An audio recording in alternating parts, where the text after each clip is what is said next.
Number 11. So we're trying to find the area under the curve for everything smaller than minus 1. So the infinity is in the lower bound. It's because it has minus infinity. And the function is 10 over x squared. Okay. So first step is to place that with a limit. And because it's the lower bound, we're using a.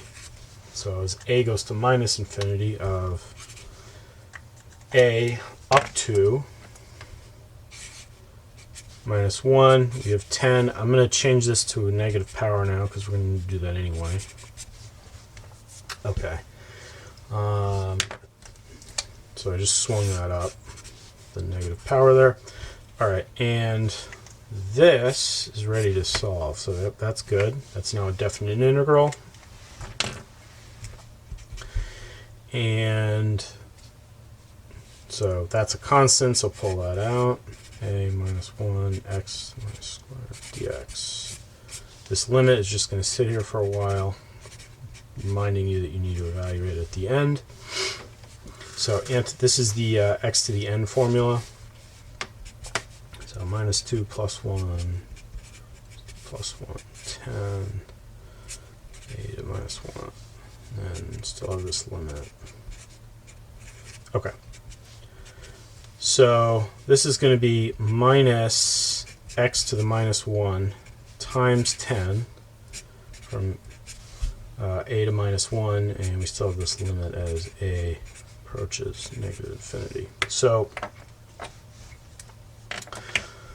function we need to evaluate is going to be 10 over x. I'm pulling the x down, and then we add a minus sign here. So it's negative 10 over x from a to minus 1, limit as a goes to minus infinity.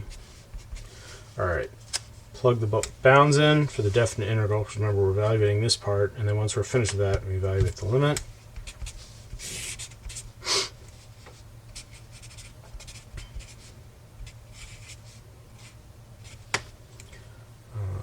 Minus 10 over minus 1 minus 10 over a. Yep. Okay. And now we're ready. Well, just about. Let's yeah. So this is going to, the minuses cancel, so we have 10 plus 10 over a, limit as a goes to minus infinity. So that's the variable of our limit. So this is constant, so we're going to have 10, and then plus, now we're going to have negative big number, and we're dividing positive 10 by that. So this is fixed. This keeps growing. So this overall is going to be tiny. It's going to be very small. So we have minus a small number, and then we have 10 here. So 10 minus a small number is going to be 10. So this converges to 10.